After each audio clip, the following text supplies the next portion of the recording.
بسم الله الرحمن الرحيم الحمد لله رب العالمين وأصلي وأسلم على سيد الأولين والآخرين سيدنا ومولانا وحبيبنا وشفيعنا محمد وعلى آله وصحبه أجمعين رب اشرح لي صدري ويسر لي أمري واحلل عقدة من لساني يفقه قولي سبحانك لا علم لنا إلا ما علمتنا إنك أنت العليم الحكيم ربي أعوذ بك من همزات الشياطين وأعوذ بك ربي أن يحضرون تبرأت من حولي وقوتي واعتصمت بحول الله وقوته فلا حول ولا قوة إلا بالله العلي العظيم. Assalamu alaikum wa rahmatullahi wa barakatuh. Before we get started, if I can ask everybody who is going to remain inshallah to move closer inshallah so that the barakah is brought close. And I'd like to thank Shaykh Asad for his warm invitation. We have a trip that we're going to, a retreat that we're both attending. That is alhamdulillah been of much benefit to us and by extension much benefit to the Muslim community up and down the UK inshallah. And we'll be traveling together, and so he invited me very kindly to the masjid. And I had never heard of the masjid, I had never seen the masjid before, I didn't even Google the mosque, and pulled up and found a grand, massive masjid, mashallah, even I think it's been expanded, yes? Mashallah, there's an extension. And you know it's a generous mosque when you go in and the heaters are on full blast in the middle of the winter. So, alhamdulillah, may Allah subhanahu wa ta'ala bless you and bless this community and bless this masjid.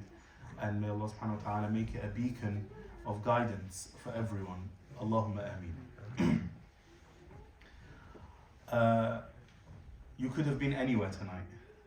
Yes, you could have been anywhere. You could have gone out for a meal with your family. You could have stayed in for a meal with your family. Maybe some of you have already had your meal and you're gonna nod off during the talk because of a good heavy curry and then a warm room.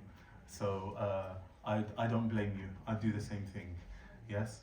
So we could have been anywhere, but Allah subhanahu wa ta'ala chose for us to be here this evening.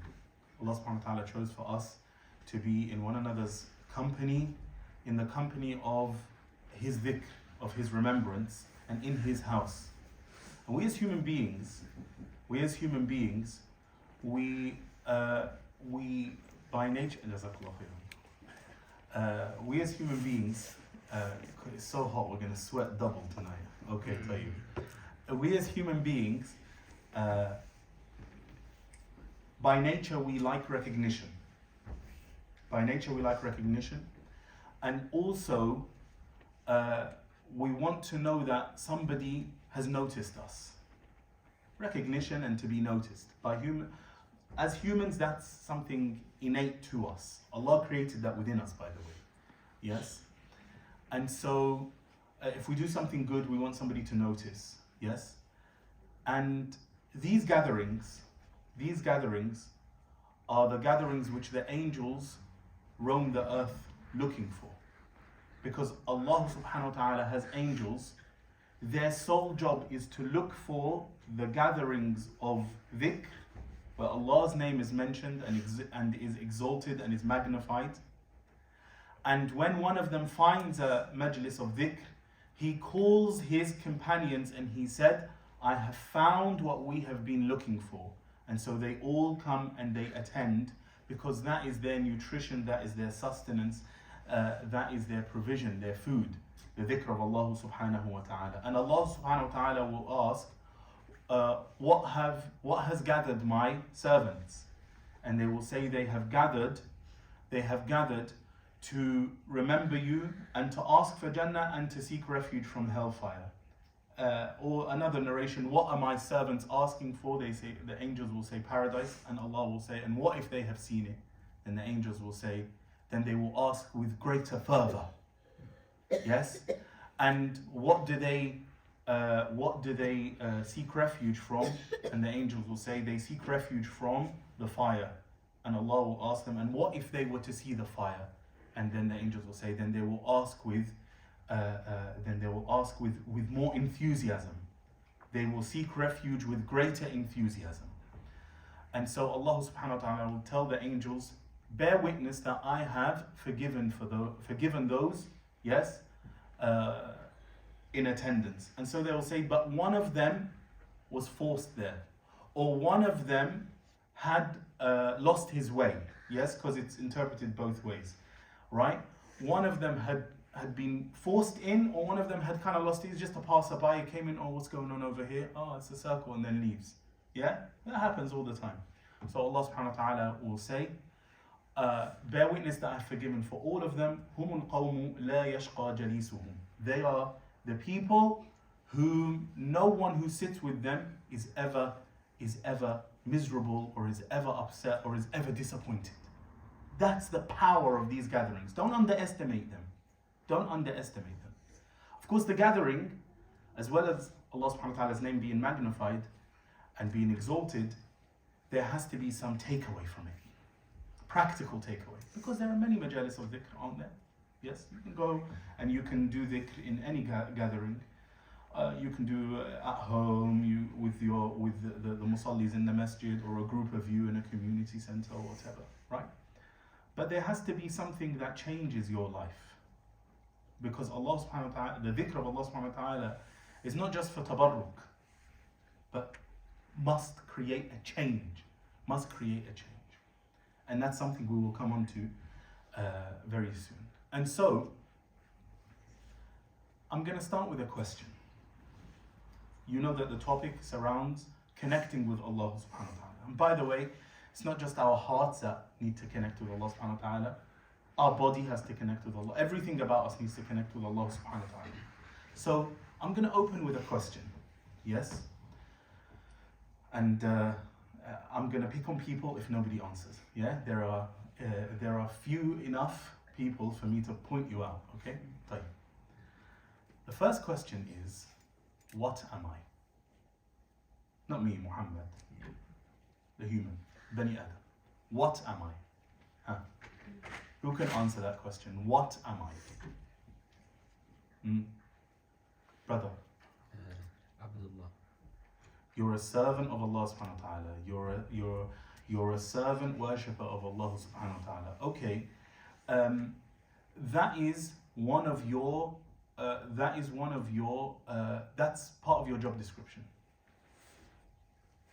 That's part of your job description.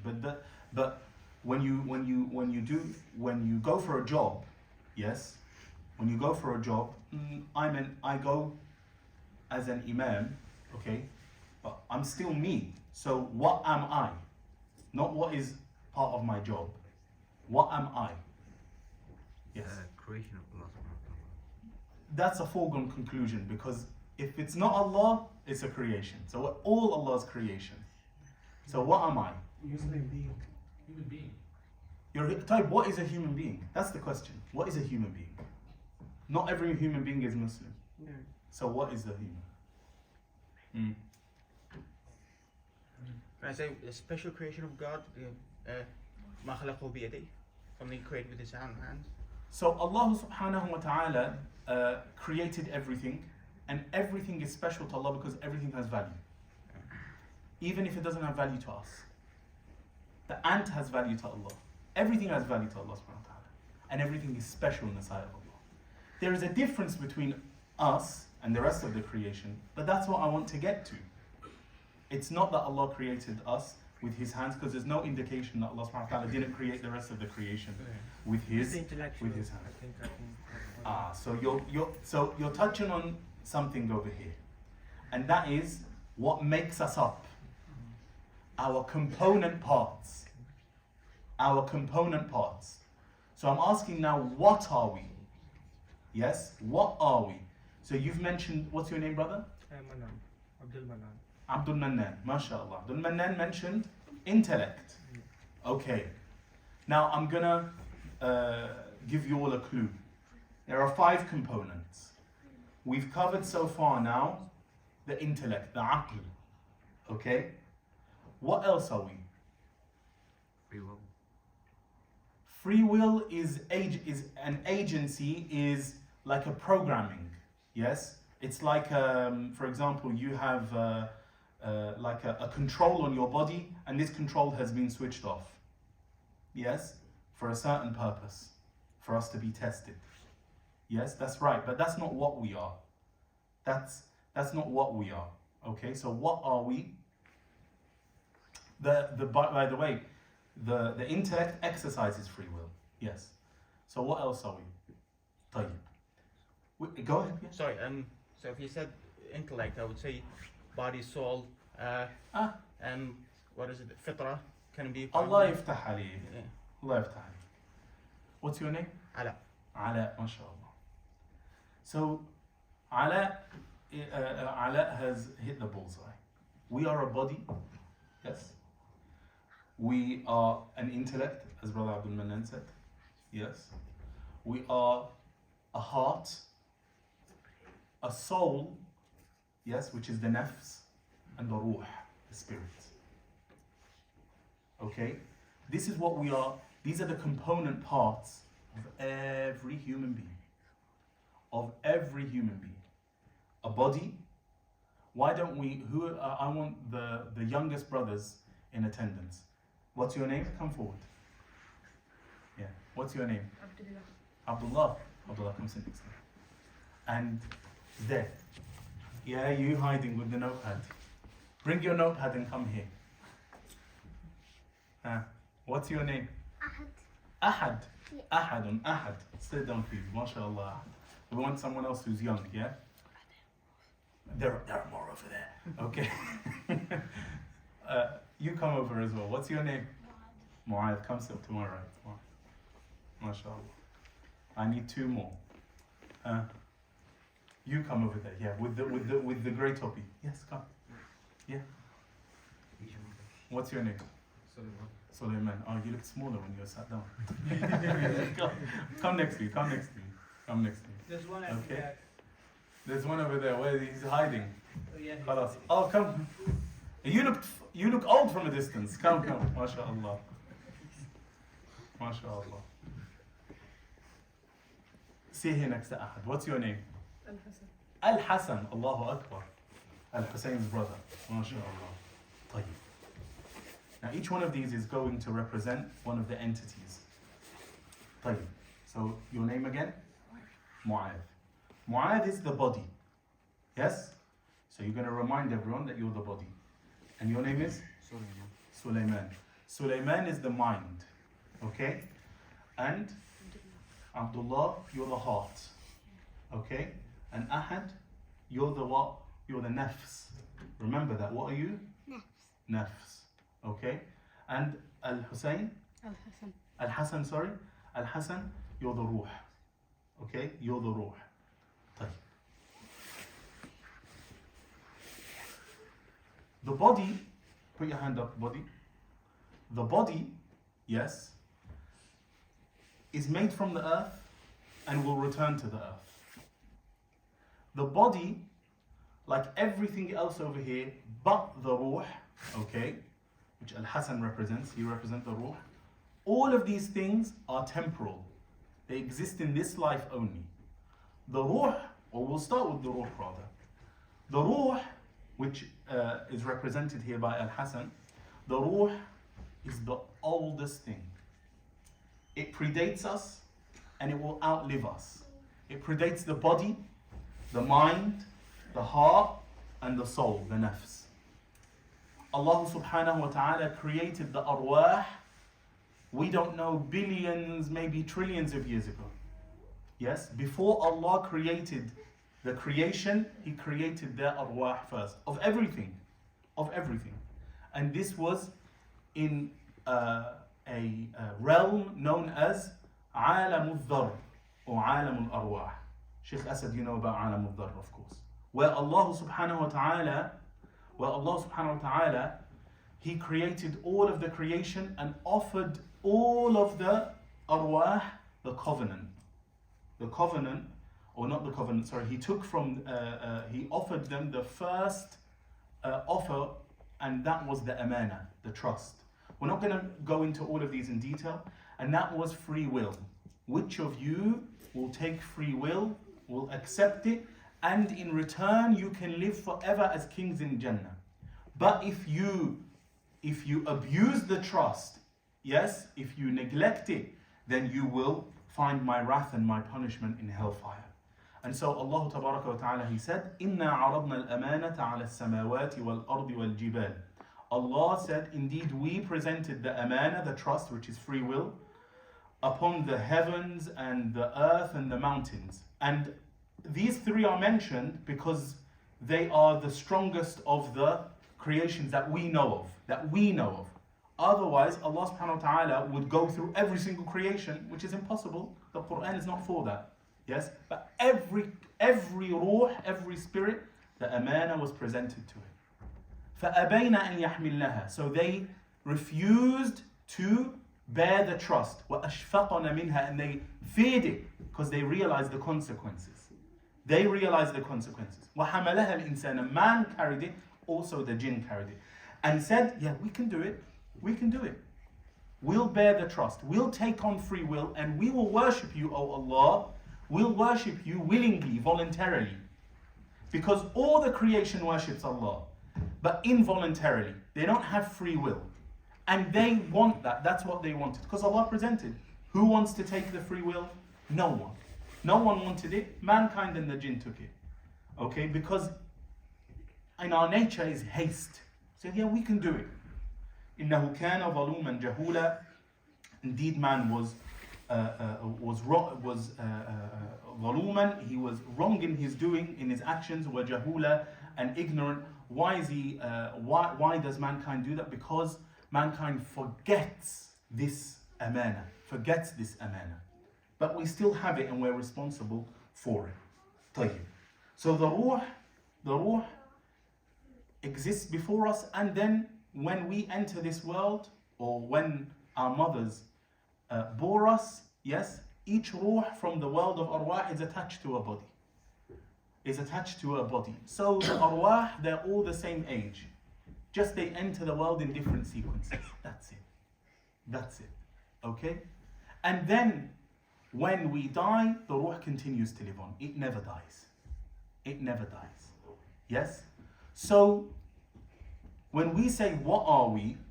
Okay, what are we? We're not the body. Because this body is going to live 50, 60, 70 years or less or more. But that's not what we are. We are the ruh. So the body is what we carry out the actions with. It's what we carry out what we complete and we fulfill the commands of Allah subhanahu wa ta'ala with. It's what we refrain from the prohibitions with, or it's what we sin with as well. And it's very, very, very important, as we'll come to see. The mind is also temporary. The mind processes information, makes decisions, yes, but the mind, and it's where information is stored. But and I said information, information. The mind listens to the heart. There is a very strong relationship between the mind and the heart. Okay? The heart is where character resides. It's where our character is. Not our emotions, our character. And character is what we do without thinking. It's what we do without thinking. And remember this word, because we have done it repetitively. Remember this word, repetition. Something that we have done over and over and over again, it becomes habitually, it becomes part of our character. Character resides in the heart. You're the heart, and what do you contain? Character. The nafs, our brother Ahad, yes, who represents over here the nafs. The nafs is not evil by nature, nor is it good by nature. The nafs is like an appetite. It's like the stomach. You can't accuse the stomach of being evil for feeling hungry. It wants to eat. Yes, it wants to eat. Okay? Now the nafs is like the engine within us. It just wants fuel and doesn't care where that fuel comes from. But you have to give it the right fuel, because if you don't, it will then dictate to you what it likes, and then you start to serve it. But when you tell it, no, I'm your boss, then it will serve you. Yes, then it will serve you. The nafs is like a child. The nafs is like a child. The child that you breastfeed, the child needs to eat, but you decide what the child eats. The mother does. If the child continues to breastfeed forever, what happens? You've got a 10-year-old who won't detach from his mother. Everyone laughs. What is this? This is wrong, right? This is wrong. And so the nafs is like a child that you need to wean off breast milk. In the beginning, what happens? Who has children? Hands up if you have children. Yeah, I've got my hand up. Yeah. Your child, when you or your wife, more accurately, weaned the child, what happens? I mean, In the beginning, in the beginning, the child cries. Actually. cries. Yeah. It cries. It cries. It even develops a fever. Yeah, cries all night. Cries. Fever. Yes. And what happens if you feel sorry for the child? No, khalas, put him back on. Let him continue to eat. Just one more night. There isn't just one more night, or just carry on. You have to break that habit in one go, because you can't take them off breast milk gradually. At one point, you have to stop it completely. Yes? And that's difficult. That's difficult for the child. And if you don't tame the nafs, then the nafs will keep saying, give me. But yeah, at one point you have to stop it. And then you do what? You're going to starve it? No, you give it what it needs now. And you're the boss, you're in charge. Okay?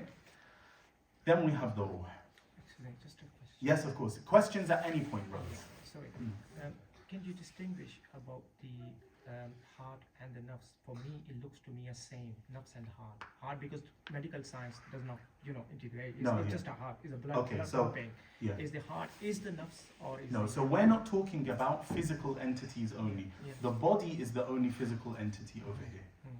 The body is the only physical entity. When we say the intellect, it's not just the brain, because there are memory cells in our heart as well. You know this. There are memory cells, they're finding memory cells in other parts of the body. That even within the gut communicates with the mind. Yes, and there are decisions influenced by the hormones and the activity within the gut. So it's not just the brain. So it's not attached to one physical organ. Definitely the body, we're talking about a physical entity. When we talk about the mind, we're not talking about a physical entity over here. Yes? Nothing else is a physical entity. The heart, you're the heart, aren't you? MashaAllah. The heart here, we're not talking about the physical heart, we're talking about the spiritual heart. We're talking about the spiritual heart. The nafs is where emotions sit. The nafs is where emotions sit. And emotions, again, they're motivators, aren't they? They're like an engine. An engine just wants to rev and move in a car, yes? And emotions as well. Hunger, anger, sadness, all of these things, yes? And you have to control it. You have to control, because what happens if you let go of your emotions? You're a wreck. They control you. You give up control to your emotions, and then that's it. You're no longer in control. You cry uncontrollably, or you laugh uncontrollably, or you're depressed, or you have manic, you're manically elated all of the time. That's not a balance, is it? That's because you've let go, all right? And so emotions, there's nothing wrong with them. An appetite, there's nothing wrong with it. It's just it has to be controlled. The ruh is pure by nature. The only thing here that is 100% pure by nature is the ruh. Because the ruh has seen the heavens, has seen Jannah and Jahannam as well, by the way. It has seen so much. And it has seen Jannah, and it knows eternity, because it's created for immortality. Nothing else is created for immortality. The ruh is created for immortality, so it wants to live forever. And nothing in the dunya satisfies it. Nothing in the dunya satisfies it. And it's only satisfied when it reconnects with Allah subhanahu wa ta'ala, because it's primed, it's ready to always connect with Allah subhanahu wa ta'ala. But then what happens is we suppress it. Why? And this brings us on to our purpose, which is, or rather the second question. We said, what am I? We are these components, okay? Now, who am I? There's a difference between what and who am I. So who am I? Who is man? Who is the human being? By the way, a clue in the Quran, Allah has stated our job title.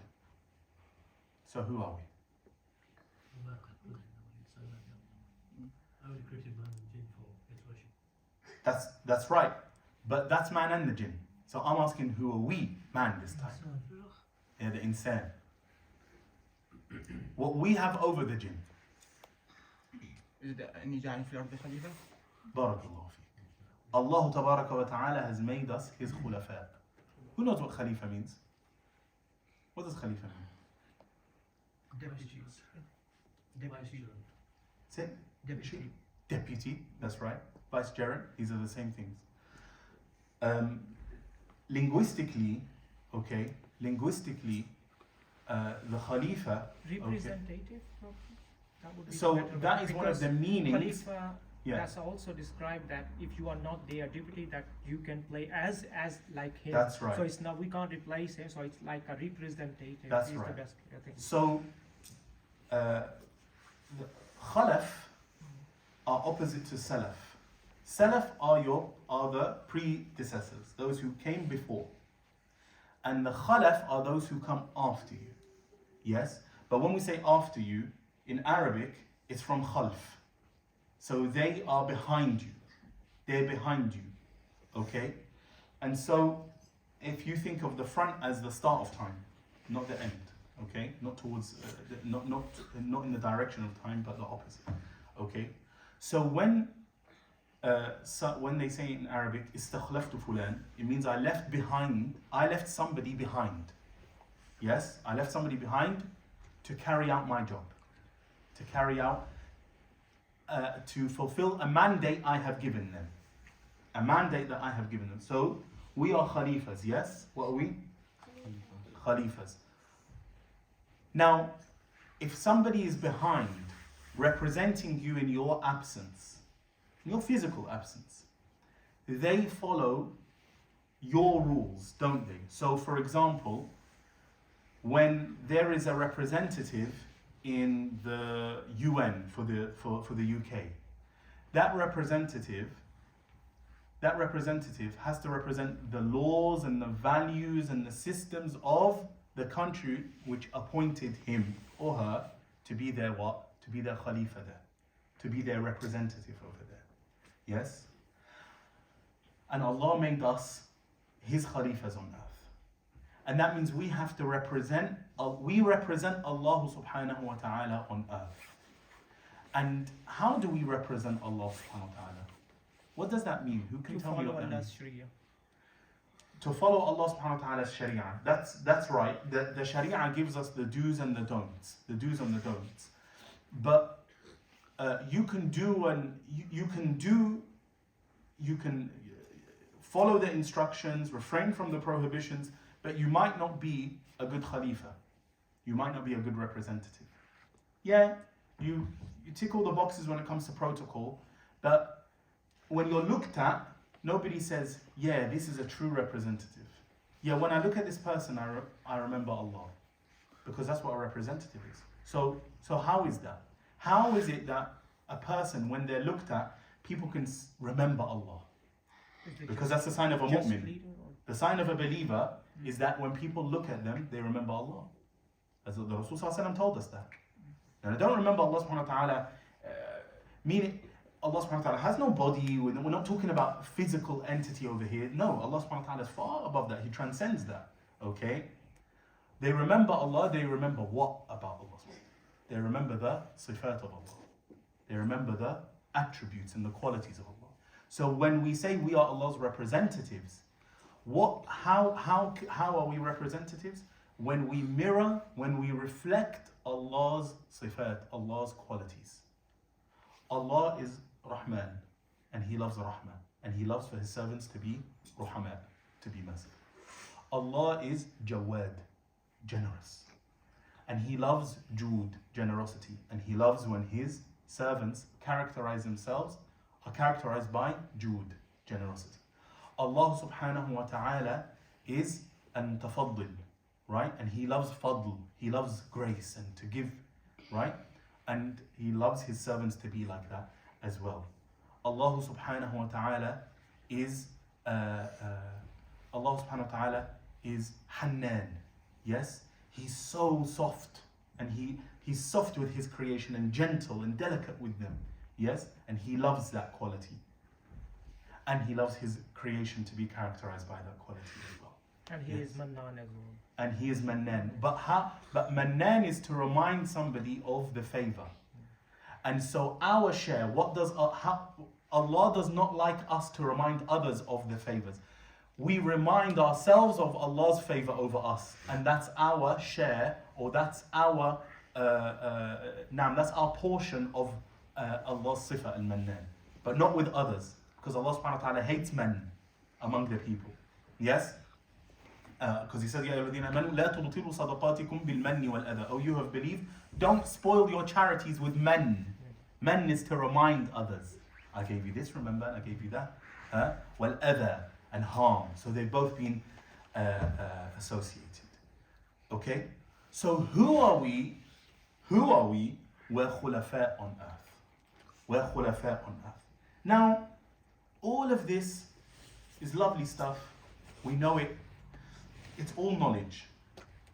It's all how do I take all of this? How do I take all of this and make it bring me closer to Allah?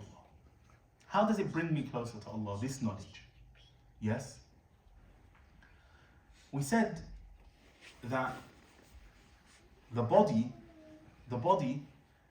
is what earns the deeds. The body is what earns the deeds. Yes, the heart as well, by the way, earns some deeds, or there are inner deeds, but the body earns the majority of the deeds. Now Allah subhanahu wa ta'ala wants a pure heart. Allah wants a pure heart. Because Allah is only pleased with a pure heart. يَوْمَ لَا يَنْفَعُ مَالٌ وَلَا بَنُونَ. On a day of judgment, on a day when no wealth or children will be of avail, will be of benefit, will help, إِلَّا مَنْ أَتَى اللَّهَ بِقَلْبٍ وَسَلِيمٍ. Except he who comes to Allah with a sound heart. Sound, untainted. Let's talk about the sound heart, because that is, after all, the build talk for the evening. Yes? Let's talk a little bit about the heart. The heart, Allah subhanahu wa ta'ala wants it to be sound. Why? Because He gave it to us sound. He gave it to us pure. He gave it to us untainted. He gave it to us clean. And Allah subhanahu wa ta'ala wants us to return it to Him in the same state. He wants it to be returned to Him in the same state. Yeah?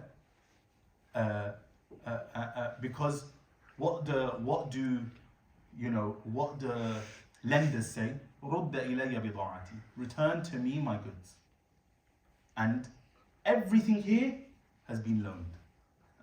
The body's been loaned, the intellect's been loaned. The intellect, Allah will ask us, what did you do with the knowledge? What did you learn? And what did you do with the knowledge? Yes? And Allah also will ask us about our hearts. I gave you a pure, sound heart. Show me the state you've brought it back to me in. Yeah?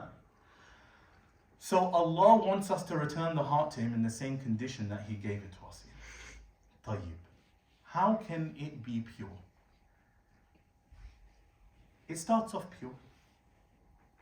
And the Rasul sallallahu, I want to ask you, who knows a hadith about the heart and sins?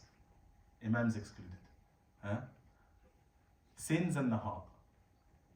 Every time you do a sin, it Aywa. is locked out in your heart until you repent, and then it gets removed. And then? And then if there's too many, if you keep doing sins, your heart will completely block.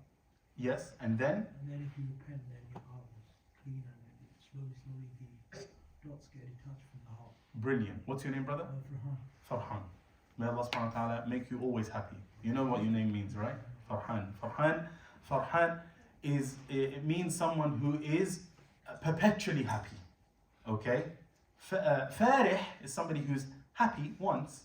Farhan is somebody who's characterized by happiness. May Allah make you happy dunya and akhirah. Say Ameen. طيب. Farhan mentioned the hadith. Rasul said, whenever the son of Adam commits a sin, a black spot is marked on the heart. Yes? If he repents, or she of course repents, then it is removed.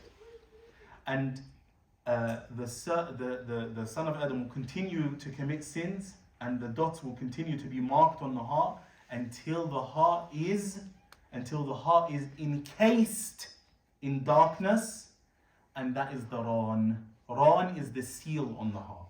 This is a very, very, very dangerous stage, because Allah subhanahu wa ta'ala, He said here, ختم الله على قلوبهم وعلى سمعهم وأبصارهم غشاوة.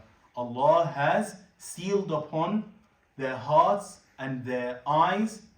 ختم الله على لا إله إلا الله. I mentioned it, I forgot it.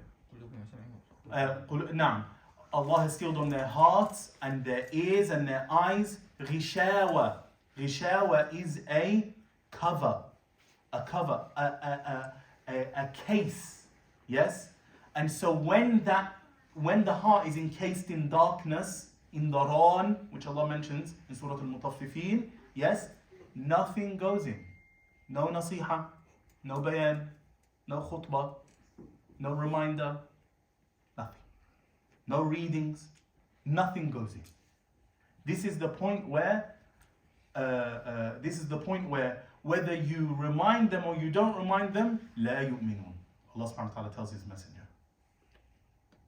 But as Farhan Jazallah Khairan, he said, if the person repents, the dark spot is removed. Okay, but between one dark spot and the Ran, the seal, there are many shades, aren't there? Right? There are many shades. Okay? So the darker the heart becomes, the less sound it is, the more tainted it is, the more impure it is. The angrier Allah subhanahu wa ta'ala is with the state of the heart. So how do we clean it? Who can tell me? By the way, it's not a puzzle, it's not a riddle, it's very simple. It's simple in theory. Simple in theory. Keep doing a good deeds. Brilliant. You have set me up perfectly. Keep doing good deeds. Zikr helps a lot. Dhikr, more good deeds. Sadaqah, another good deed. Brilliant. Okay, that's sufficient. If all the windows in this hall were open, remember that cold snap a few weeks ago, right? It was freezing, wasn't it? Right? It's freezing in London. What was it like up here? It must have been Arctic, right? Actually, it was colder in London, wasn't it, than it was up here? Yeah, we got a taste of our own medicine for once. Anyway, if all the windows are open in here and you want to heat this hall, what do? Close the windows. MashaAllah. MashaAllah. May Allah give you wisdom upon wisdom upon wisdom. Tayyib. To heat this hall with the windows open, do you turn on the heaters or do you close the windows? Close the windows. You close the windows. Then you do what? Turn the heat on. Then you turn the heating on. Tayyib. Brilliant. Excellent answer. Tayyib. Our hearts have windows. We're going to go back to the body. Our hearts have windows. Now to clean the heart, the first thing one must do is to look to the channels leading into the heart and bringing in that darkness, bringing in those sins, or the effect of the sins, rather, and start to close them. The error that most people fall into is that they say, you need to do more dhikr, you need to give more sadaqah, you need to read more Quran, you need to do more good deeds. By the way, more is fine, but that's not the answer then. Because it's like telling somebody who is sick,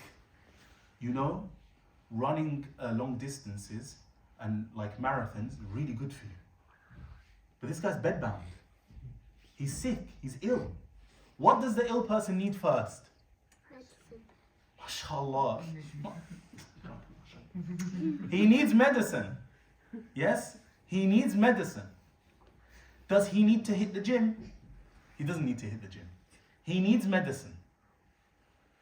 And likewise, the person whose heart, the channels are open and sins are just gushing in, needs what? He needs his medicine. The medicine then is not, bro, you need to smash out loads of ibadah and all of that. That's not the solution. That's not, because that is just like telling someone who's sick, you need to go to the gym. No, gym is definitely good. Who said gym is bad? No, gym is definitely good. But it's not good for him now because it's going to break him. And the person who is drowning in sins, i'tikaf, qiyamul layl, khalwa, halaqa, lots of Quran, khatm after khatm after khatm, you know what's going to happen? It's going to break him. It's going to break him. He's not used to it. He's not used to it. What's he used to? Sins. He's used to sins. That's what he's used to. So what do you want to do first? You want to get him to not be used to sins. So, and that is, what's that process called? I'm just going to ask Shaykh Asad. What's that process called? يعني في الشرع. What's it known as? Istighfar is to ask for forgiveness. The process itself, the process here of purification. Tazkiyah, Allah yaftah alaykum. We hear tazkiyah. Tazkiyah good, ihsan, suluk, adab, tasawwuf. All of these are synonymous, by the way. Yes? We hear all of that. Yeah, very nice, very nice, very nice. But what does it mean? What does it practically mean? Does it mean dhikr? Just dhikr, dhikr, dhikr, dhikr. Allah, Allah, la ilaha illallah, la ilaha illallah, la ilaha illallah. La ilaha illallah. You're saying la ilaha illallah all the time. You come, you do dhikr, okay, then you go, and then you turn the TV on, and then there are dirty images. There's pornography. There's interest coming into your account. There's fraud. There is tax fraud. There is dodgy dealings. There are so many sins that surround us. So many sins that surround us. Yes? So before we start to run, we need to start taking the medicine. So the medicine here is, yes, to close the windows. To close the windows. Because if you have a rodent infestation in your house, may Allah protect us all. I did at one point. A couple of points. Okay? Alright? We had to find out where they're coming from. But if what's that game called? Whack-a-mole? Yeah? If you just keep going, what's going to happen? You hit one, another one comes out. You hit that one, another one comes out. And then that's it. Your life is putting out traps and glue traps and all of this stuff. Okay? You need to know where they're coming in from. You need to know the channel. Which window is open? The inlet. Close that. Then deal with what's inside. Then deal with what's inside. And so that's what we have to do. I also bought a cat as well. Okay? My cat has done the jihad inside my heart for us. Yeah. Finish them off, alhamdulillah. It's the soldier in the heart that has, or in the house rather, okay, that has deterred these pesky mice from coming in again, alhamdulillah. So, what are the channels into the heart? Who can tell me? I already mentioned it's the body. I already mentioned it's the body. Iman is the Iman is a certain state, a state of faith. And this state is weakened and is strengthened. It's weakened with sin and is strengthened with good deeds. Yes? But we're talking here about the heart, which, if you like, is the house or the room. Yes? What goes into it? We said that the aywa, don't just like signal like that. Answer. The eyes, brilliant. So we're going to start talking here about what from the body earns both sins and good deeds. The eyes. What else? Tongue. Tongue. Tongue, Is ears, legs, legs and feet, the same thing. toes. The toes are part of your feet. Hands, the brain, the mind, ears, we've mentioned ears. Stomach. Stomach, private parts. private parts. There's 7. These are called al-kawasib. Imam al-Ghazali called them al-kawasib or al-jawarih. Yes, al-jawarih al-sab'a. These are the 7 organs. The 7 organs with which we earn good deeds and with which we earn sins. Yes, you're not accountable for what you smell. You're not.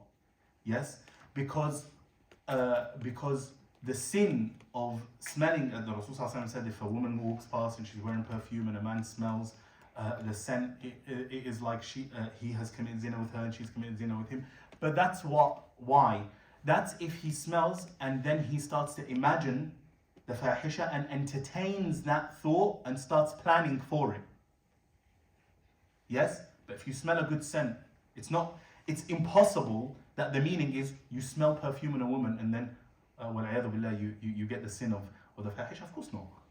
Of course not. That's meaningless. And our deen is far from this meaninglessness. Yes? Which the literalists understand the religion or misunderstand the religion according to such parameters. طيب. These are the 7 organs. These are the 7 organs. The 7 organs are what we do good deeds with and what we do misdeeds. We commit acts of disobedience with. Yes? Now, of these 7, I want you to imagine 7 battlefronts. And you know it's really easy for us these days because the war in Ukraine, you know. And may Allah subhanahu wa ta'ala protect the innocent. I mean, the innocent, whether you're innocent as a Muslim or innocent as a non-Muslim, Allah subhanahu wa ta'ala listens to your dua. Yes? Allah subhanahu wa ta'ala listens to the dua of the mazloom, of the oppressed. Between the dua of the oppressed and Allah, there is no veil, there is no hijab. Yes? And it ascends to the heavens, and Allah subhanahu wa ta'ala says, وَعِزَّتِي وَجَلَالِي, by my izzah, by my pride and my jalal, and by my might and my awe, لَأَنصُرَنَّكِ وَلَوْ بَعْدَ حِينٍ, I will give you victory, even if it's after time, sometime. The time that Allah decides. But the point is that the process that dua has to undergo before it gets to Allah subhanahu wa ta'ala, yes? Through the angels and etc. No. The dua of the mazloom bypasses all of that. The dua of the oppressed bypasses all of that. It goes from the mouth of the mazloom straight to Allah. Yes? طيب. So I said it's easy for us to imagine battlefronts now. Your heart is like a country, and you have borders. And then your enemy is attacking you on multiple fronts. طيب. What do you do in this case? You want to defend your territory, what do you do? Counterattacks. You counterattack, okay?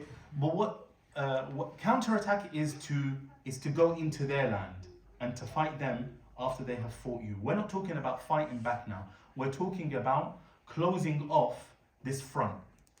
Closing off this front. What do you start with? Let me make the question clearer. What do you start with? Fortifying.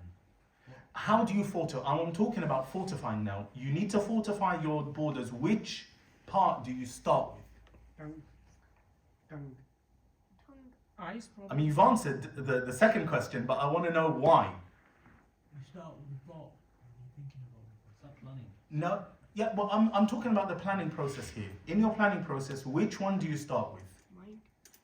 No, we're talking here about the heart now, the heart and the body. Yes, you start with the most dangerous front, don't you? You start with the most dangerous front. You've answered it, by the way, which one it is from the body, from the limbs, or from the organs. You start with the most dangerous one. Your enemy is attacking you on multiple fronts. Okay, you go to you focus your efforts on where most damage is coming from to start with. The most dangerous attack. You start with that, not last. Not last. You start with that one. Once you start with that one, you know what happens to the other ones? They go, oh, he can fight on that front, which our fiercest fighters and invaders are coming through, then they automatically start to weaken. Why? Because you've weakened their resolve. You've weakened their morale. They go, he can fight them. He can fight them on that front. So what's going to happen when it comes to us? Oh, he must be ready to fight us all now. They automatically start to weaken, at least their morale. That's in warfare. So you start with your tongue, you go, but I'm sinning with everything else. Yeah, but you are already strengthening yourself against those others now. The others will automatically start to weaken. Why? Because you're more conscious now. Now you're bombarded. You're taking attacks from every side. Just like the shaitan comes, all of the organs sinning with them, okay? But now you say, no, that's it, I'm gonna stop. I'm fighting back now. I'm gonna close this channel, which is the tongue. You start with the tongue. And there is a prophetic reason. Because the Rasul sallallahu alayhi wa sallam, he said, من ضمن لي ما بين لحييه وفخذيه ضمنت له الجنة. Whoever guarantees for me what is between his cheeks, meaning preserves what is between his cheeks, which is what? Mouth. And what is between his thighs, which is private area. Yes? I guarantee for him Jannah. Whoever preserves these two, because they are the most dangerous of the seven. They're the most dangerous out of the seven. So mouth, private, and then ears, eyes, stomach, feet, hands. They're the most dangerous. So you start with them. So that gives us an idea as to how we make the qalb, the heart, sound. Because what's going to happen? We start with one organ. And then when we have successfully closed that channel into the heart, we move on to the next one. And then when we've succeeded with that one, we move on to the next one. And maybe you are strong enough now to fight on two fronts, two new fronts. So you might take two, right? Or you just about got through fighting the previous two, so you're only given one more. Yes? Now go on to your ears, just your ears. But by the way, do you then leave your border empty? We beat the enemy here. Now I'm going to say goodbye to this part of the border and I'm going to go there. No, because it's just going to come in again. So you have to maintain. So I start with my tongue, but I maintain the preservation of my tongue. I maintain the purification and the tazkiyah of my tongue. Because all of that goes back into the heart. The heart, we've closed off this channel, that channel. We've closed off the channel to the channel from the mouth, the eyes, the ears, the hands, the stomach. And then what's happened? Less darkness is getting in. More light is getting in. Why? Because the good deeds stay in there. And they're fortified. Just like what happens, you fight your enemy on one front, and then when you do that, you build a garrison. And then you put troops in there. And then you put the barbed wire. And then you put anti-missile missiles and anti-tank missiles. And what do? You can't just put all of a huge army there in one go, bit by bit by bit by bit, and then what? And the same thing happens in the heart with the good deeds, but you have to do what? You close this one off. I closed off the sins of the tongue. Now all the good deeds I do with my tongue, soldiers, fortifying that front. Fortifying it. So now a sin getting into the heart through the tongue becomes very difficult. Why? Because now you recognize you're about to, someone cuts you up in traffic, before you even sin, right? Because you've got it under control. So on and so forth till you finish with that. I want to finish with the how. This was the theory, but the how. If I say to you, do you go gym? Okay, but you look like you do. You're about to hit the gym soon. No. You're not gonna go? No. You're not gonna go gym? No? Maybe Do you run? later. What sports do you do? I don't do really sports. Oh. You don't do sports? What do you do then? Do you play PlayStation? No, I play PC. PC, or what do you play on your PC? Valorant. What's that? It's a shooter. What's it called? Valorant. Va- Valorant. Valorant. Okay. All right. Okay. We're gonna use contemporary examples over here. Okay. Valorant. How long have you been playing it? Since I was like 12, And you're how old now? 14. 14. All right. Are you better now at Valorant than you were when you were 12? Yeah. You are. How much better? Like over 3 times better. Over 3 times better. So you now, would you smash your 12-year-old self at Valorant? Yeah.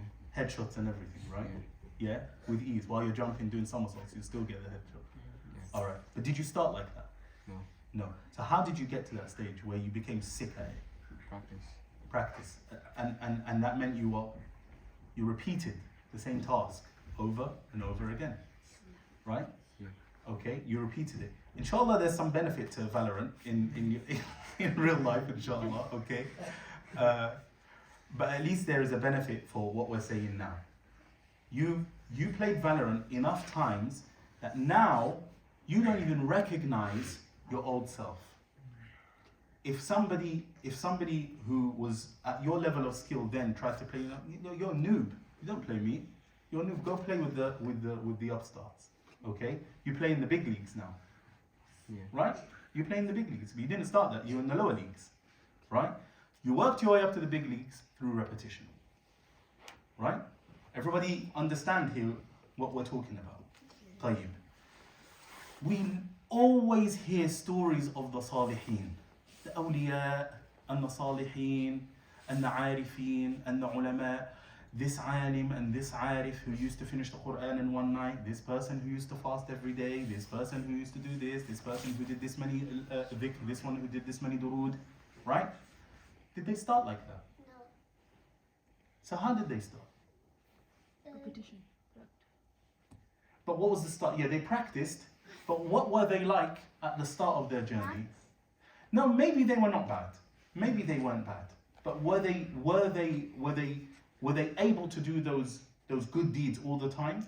No. So they started with how much? A little bit. Okay? They started with a little bit. And then they kept at it. They kept at it. You see, if the children know how it works, then we all must know how it works.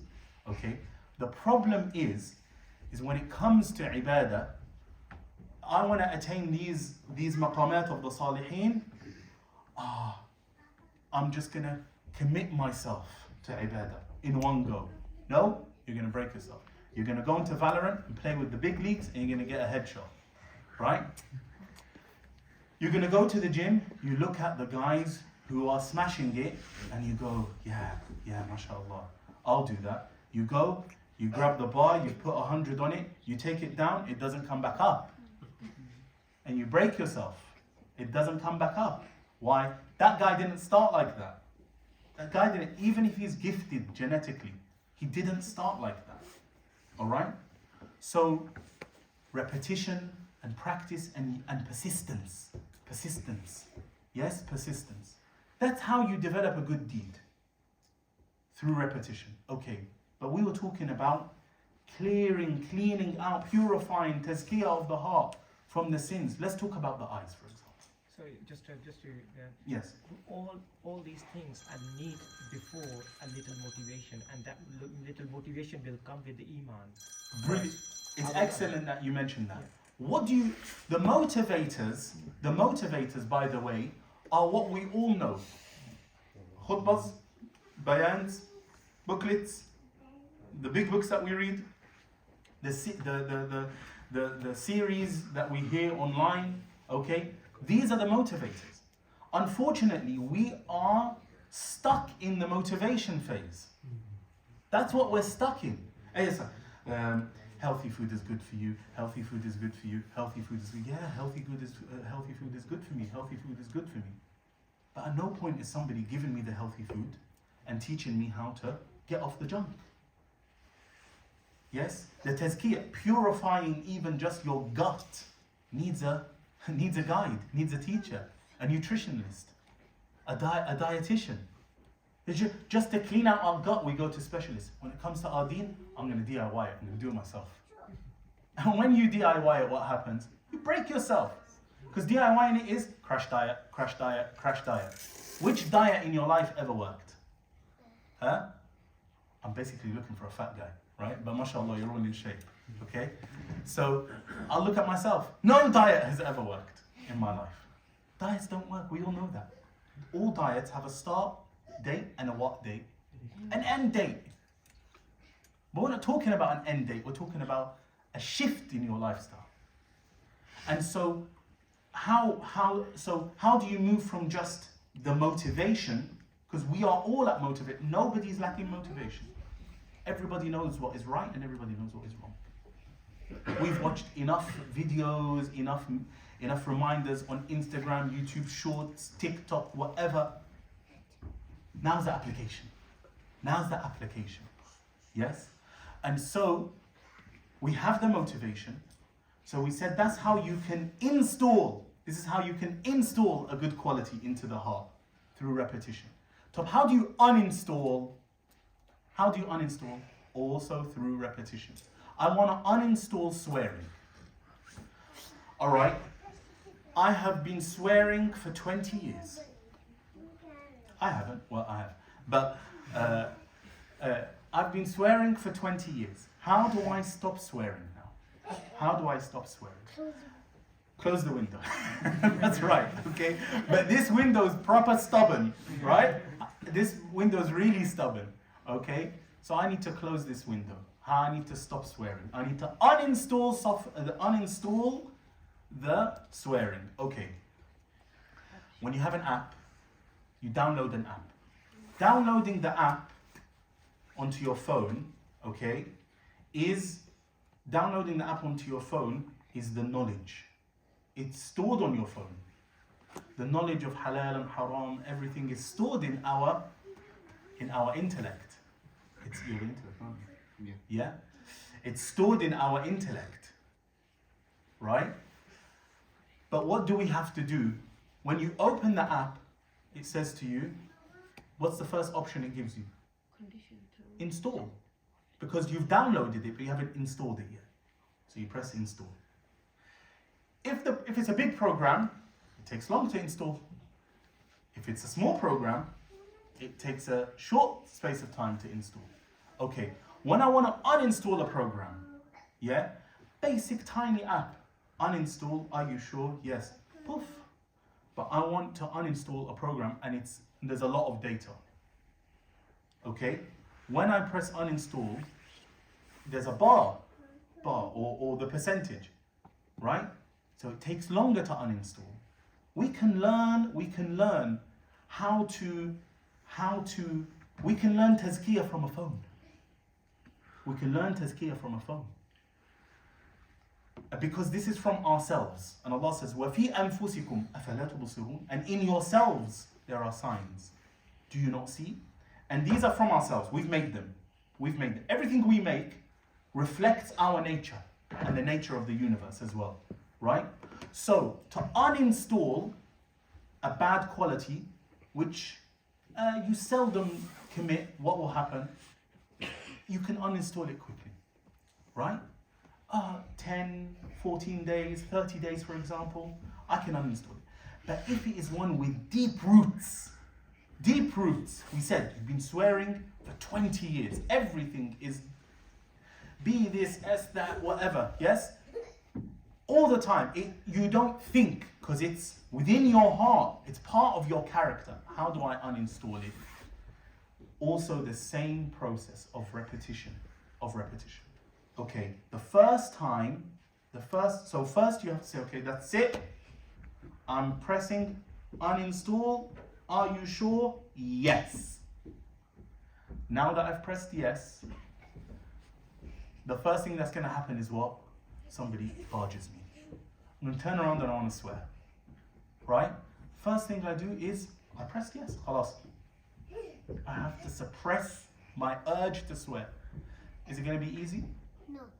It's going to be incredibly difficult. It's going to be so difficult. You're going to go off afterwards, and why didn't I say this, and why didn't I say that, right? It is going to consume you, all right? But you have to persist, okay? You have to persist. طيب. Second time somebody does it, is it going to be difficult? Yes, it will. Third time, yes. The urge to swear, it will be difficult in the beginning. The first time and the fifth time, and by the 10th time, it's less difficult. I never said it's easy. It's less difficult. And then slowly but surely, it goes from being almost impossible to very difficult, to exerting, to doable, to moderate, to easy, to habitual. It's become now your habit, to being installed or uninstalled as well, because what you've installed is you've installed iffa, cleanliness of the tongue. Because when you uninstall, at the same time you're installing, even if you don't intentionally do that, okay? And so, after time, it can take a month or 6 weeks, or it can take 90 days. Sometimes for really, really bad sins that a person is really struggling with, it can take up to 3 months. And people have done mujahada for years. But you have to start, because you have to press yes. If you don't press yes, you're not in the process of uninstallation. Once you've pressed yes, you're in the process of uninstallation. So if you die and it hasn't completely uninstalled, Allah will not hold you accountable for the result. He'll hold you accountable for the fact that you pressed yes, uninstall. Is that clear? That's understood? Alhamdulillah. And so the process of tazkiyah really does start by knowing what you are and who you are, to know what you're made of. Yes, and the ummah is made of these beautiful young men, mashallah, who will be the torchbearers of the deen of the Messenger sallallahu alaihi wasallam. What you are and who you are, what your purpose is. You have to know your purpose. You're not just sharing the planet with animals. You're here representing Allah. You're here reflecting Allah's sifat, Allah's qualities. Yes, and for you to be a true representative of Allah, you need to be pure, because Allah subhanahu wa ta'ala, He is tayyib. Allah's tayyib, and He does وَلَا يَقْبَلُ إِلَّا طَيِّبًا. Allah's tayyib, and He only accepts what's tayyib. So you need to be tayyib. You need to be pure. You need to be clean. Yes, and that cleanliness and that purity of the heart is only possible when we start with the body, and we spoke about how we do that in theory and then in practice as well. So I ask Allah subhanahu wa ta'ala to grant us understanding of ourselves. Yes? Because if we know ourselves, we'll understand our mission. We'll understand what purpose we've been put on this earth for. If you're employed at a job, if you've been employed to a company, you need to know your JD. You go into a company and you think you're the CEO, but you've been employed to be the caretaker. Right? No, you need to know what you're, and maybe you've gone in to be the caretaker. You go in thinking you've been employed as a caretaker, but really your JD says CEO. You're something bigger, you're more noble. You're bigger than just eating and drinking and going to sleep and having children and repeat. And repeat. We've been created to live as kings forever. So it's time now that we start building our kingdom. Yes? And Allah subhanahu wa ta'ala said, build. Okay? And then how we take out these bad qualities, we get rid of the enemies from within the border and secure our borders. Yes? Fortify them and then strengthen them, and then there will be prosperity inside. There will be prosperity, and that's what we want. We want our hearts to be illuminated with the light of Iman. Not just little flickers. The little flickers will benefit people in the akhirah, but after being roasted in the hellfire for God knows how long. No. We want to be shining so bright that people who can't find their way on Yawmul Hashr follow that light. In the dunya and the akhirah. It could be a guide. Yeah. So we ask Allah subhanahu wa ta'ala to purify us inwardly and outwardly. We ask Allah subhanahu wa ta'ala to make us of those who have sound hearts, who meet Allah subhanahu wa ta'ala, while He is pleased with us. Walhamdulillahi Rabbil Alameen. Jazakumullahu khairan.